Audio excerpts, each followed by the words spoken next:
Welcome to Playground Games, where I'm thrilled to share our very first deep dive into a game we've been making here for a really, really long time. FABLE.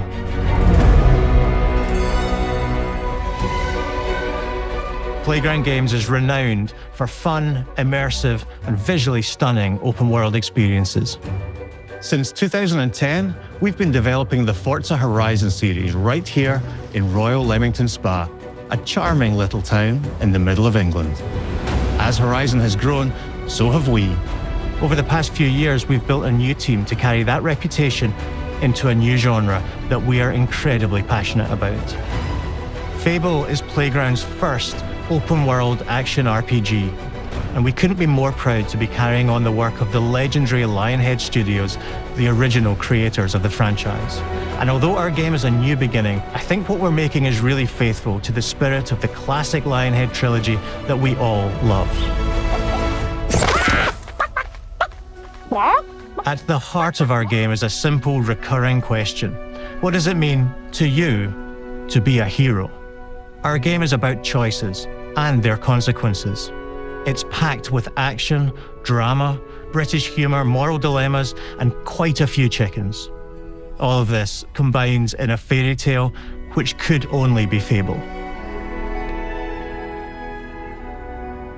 In classic FABLE fashion, you begin the game as a child, growing up in the sleepy rural village of Briar Hill.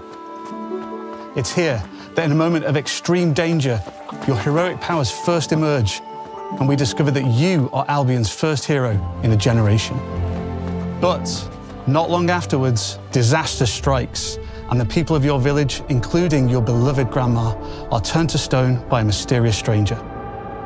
Suddenly alone in the world, you'll set off on an adventure which will change Albion forever. Venturing out into the world is a huge moment, because this is Albion like you've never seen it before. Idyllic rolling hills, magical forests, bustling villages, sleepy hamlets, oversized vegetable patches, and stunning vistas. And because our Albion is truly open world, for the first time, you'll be able to explore this rich and detailed world seamlessly, with the freedom to go where you want from early in the game. We can't wait to welcome you back to Albion's iconic capital city, Bowerstone. Home to Fairfax Castle, the old clock tower, and the legendary Heroes Guild. It's a huge city, full of contrasts. Rich and poor, nobles and commoners, royalty and criminals. You'll spend plenty of time here during the game, as you discover the secrets of the Heroes Guild and its reclusive guildmaster, Humphrey the Golder. In the north of Albion, you'll find mountains, craggy coastlines, spooky marshes, and the bleak, windswept city of Bloodstone. Here, you'll meet the leaders of two rival gangs, vying for power, and uncover the secrets of the sinister but extremely well-organized Cult of Shadows. Our Albion is beautiful, handcrafted, and richly detailed. In Albion, heroes are special, different. They're stronger than regular people. They're more skillful, more charismatic. More importantly, they're those rare humans who can harness and use magic in the world around them. They have the power to do what they want. And so do you. In our game, we want you to play as the hero you want to be. And that starts with being able to choose how your hero character looks. So, in FABLE, you'll be able to pick from a range of different character heads and customize your clothing, hair, skin tone, tattoos, and scars, so the hero you play represents you. But as well as your appearance, you can be the hero you want to be through the way you play, through the skills and abilities you learn, and through the weapons you use. Just like the classic trilogy, heroes in our game fight with a combination of strength, skill, and will. Seamlessly blending melee and ranged weapons with magical abilities gives us style-weaving combat, allowing you to show off your personal playstyle against single opponents and large groups of enemies alike. Melee is at the heart of our close quarters combat.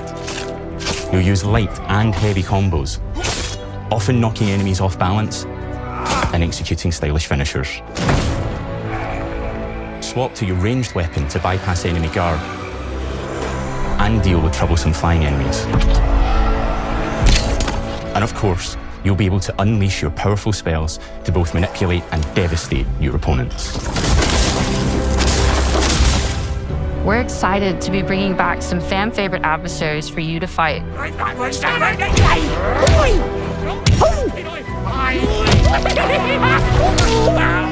Hobbs are back, as are Balverines, Hollowfolk, and Trolls. And we're adding brand new enemies too, like this fearsome cockatrice, a giant fire-breathing chicken.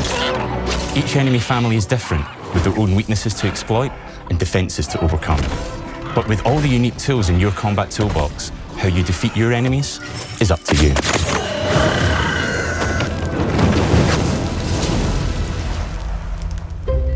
But there's more to being a hero in Albion than fighting, so much more.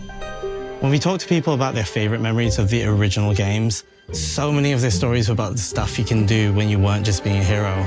The normal, everyday stuff which happened when you interacted with the people of Albion.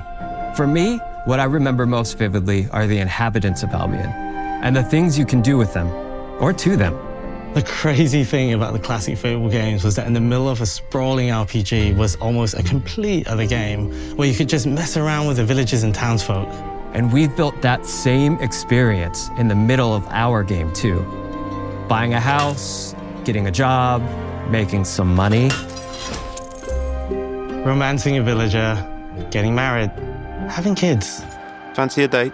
Perfect. You can get to know me better. Buying another house. Buying every house in Albion. Buying every business in Albion. Getting rich. Marrying a bunch more people, having a bunch more kids, probably getting divorced along the way for good measure. And this game within a game is unique to FABLE. It's systemic, interconnected, and you see the ripple effects of the things you do everywhere you go. And all of this revolves around the people who live in Albion, who we call the living population. There are more than 1,000 of them, and every single one is unique. Each of them has a name, a role, a daily routine, and their own personality. You could follow any one of them for a day and just watch them live their life.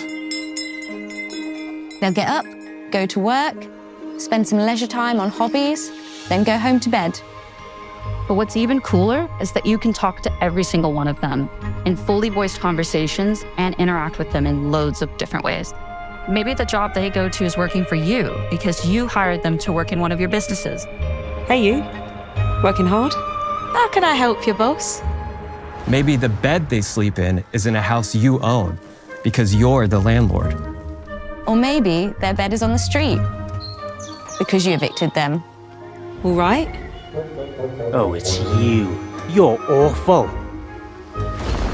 And all of the stuff you do affects what they think of you. You're a legend! Because everything you do builds your reputation. Very impressive. Now that's an hero right there. Morality has always been super important to FABLE. That tension between good and evil underpinned all of the original games. And morality is central to our game too. But we have a slightly different take on it. For us, morality isn't black and white. There are lots of grey areas. And importantly, morality is subjective.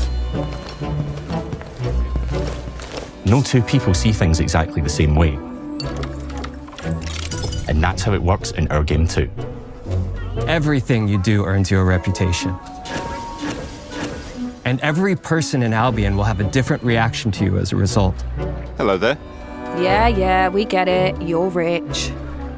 They'll remember things you did directly to them, they'll love you or hate you for the choices you make, and they will always tell you why. Although, usually from a safe distance. Our game will never judge you, but the people of Albion will, loudly. Imbecile. Your reputation is created by the choices you make, and you are going to make a lot of them. Big choices, little choices, moral choices, and some choices that will actually change the landscape of Albion for the rest of your game. We call this idea, Your Choices Change the World. Let's give you an example. Early in the game, you'll meet a character named Dave, an egotistical gardener in a rural village who discovers a magical growth formula. He accidentally turns himself into a giant and becomes a big problem. It'll be your job to deal with him, and ultimately it will be your choice whether to kill him or to spare him. If you kill him, his giant corpse will lie on the farmland just outside of town for the rest of the game. And that is going to affect house prices. It will also affect what a lot of the villagers think about you. Especially Dave's sister. In Fable, the choices you make will define you. What does being a hero mean to you? At Playground Games, we've built a pedigree for beautiful, immersive, open-world experiences. Yes, they've typically involved sports cars, but this is a passion project for all of us here. Every member of this team, which we've built from scratch, has two key things in common: a deep love for the franchise and a burning desire to bring it back. We're making this for Fable fans just like us, but also to introduce Fable to gamers who've never played the series before. It's been great to finally tell you a little about the game we're making. There'll be much more to share as we get closer to our launch. I'm excited to tell you today that Fable is coming to Xbox, PC, and PlayStation in autumn 2026. From all of us here, thanks for watching.